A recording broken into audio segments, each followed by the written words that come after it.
Methinketh some hand unseen hath set thee upon thy path. Speak true, who didst send thee forth upon this errand unto the Count's palace. How in blazes fuck didst thou gain entry hither? Why, I am Randall Fear, and I go where I will, so long as the fates and circumstances do favor me. You have a crystal of Elethriel. Well, thy few years spent hunting demons hath taught thee much, it would seem. Now then, speak, who did charge thee with this task concerning the Count? Why? For many a night have I hunted a brood of necro-witches and death-bound sorcerers. Wretches who worship the abyss and gorge themselves upon the corruption of this broken world. Aye, that would account for the rising tide of cliffotic fiends within the desert and the ancient tombs that lie buried therein. By night, they emerge from ruins long lost to time. As for thy question, I received this charge from a man who named himself Jacarius. It would seem thou hast been framed. The maiden slain within the palace was drained wholly of her blood, her neck torn asunder.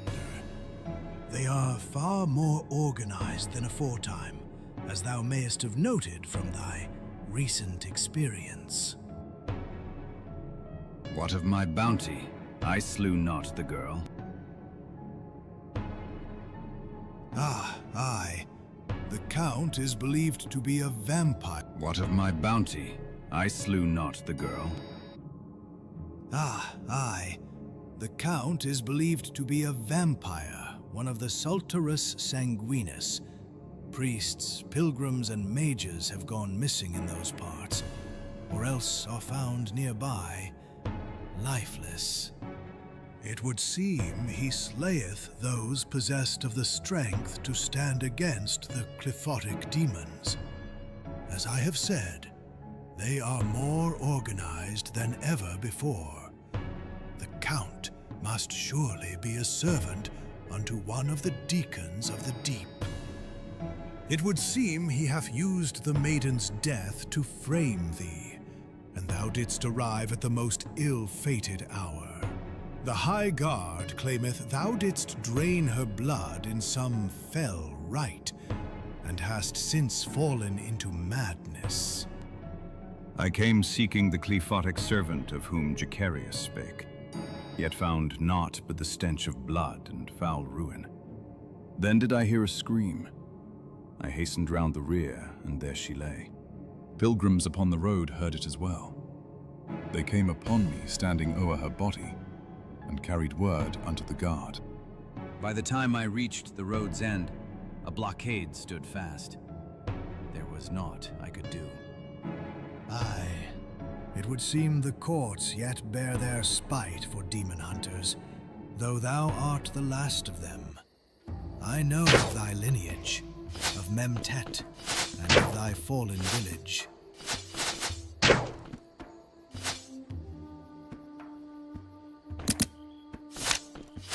Thou didst not abandon thy blood. Nay, thou didst take up the oath of the demon hunter clans, even as they were broken and disbanded by the holy cross of the four elements, when the Qlipha rift first split the kingdom asunder.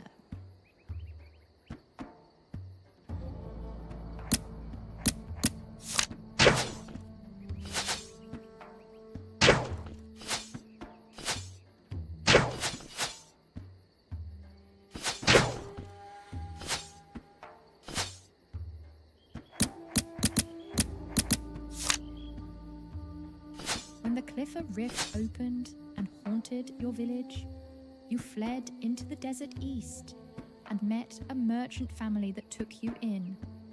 The Qliphothic forces haunt your dreams. They search for the blood of the demon hunters. You work in the shop for years, until a Qliphothic servant searching for you killed the father of the family, inspiring you to take up arms against Qliphothic worshippers.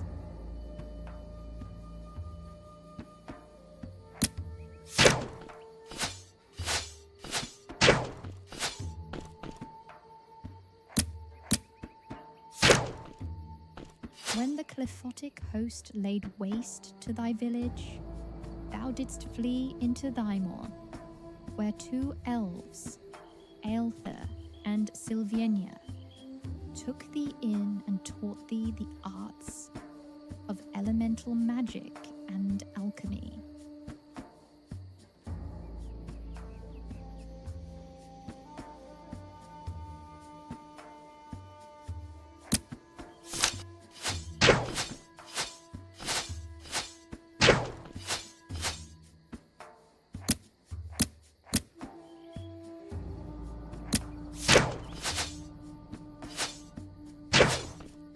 When thy village fell to the Qliphothic, and the blight took hold, thou wast seized by the holy cross of the 4 elements and set to labor as a blacksmith. There, under the watch of the captain of Gorshin's host, thou wast taught the way of the sword.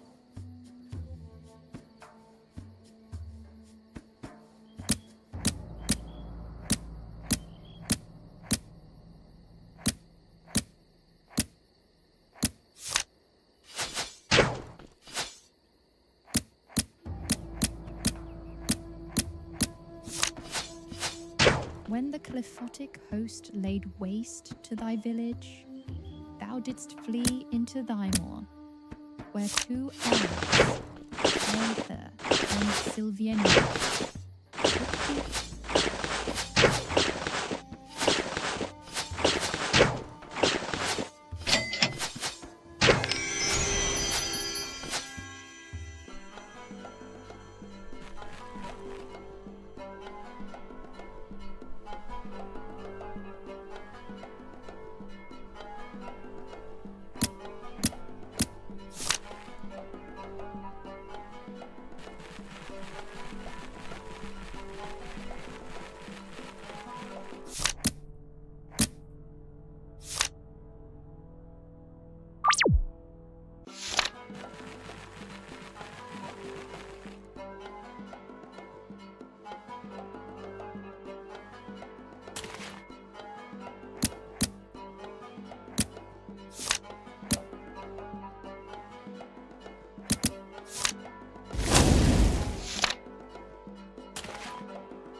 The tavern is dimly lit, thick with the scent of ale and hearth smoke.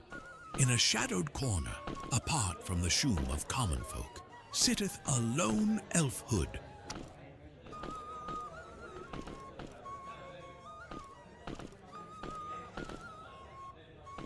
Thy betray neither drunken stagger nor merchant's haste. Curious, Few with purpose linger in such places. Sit, if thou hast business, or begone, if thou hast none. Coin! Ha! Gold is but dust gainst what is at stake. Yet there is work, aye work, that testeth more than blade and sinew. If thou seekest purpose beyond thy purse, then listen well. There is a stone ancient, wrought in elder days, now lost to shadow.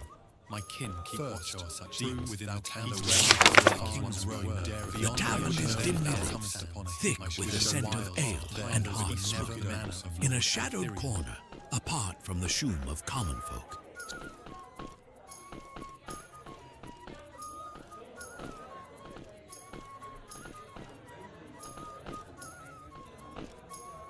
Thy betray neither drunken stagger nor merchant's haste. Curious, few with purpose linger in such places.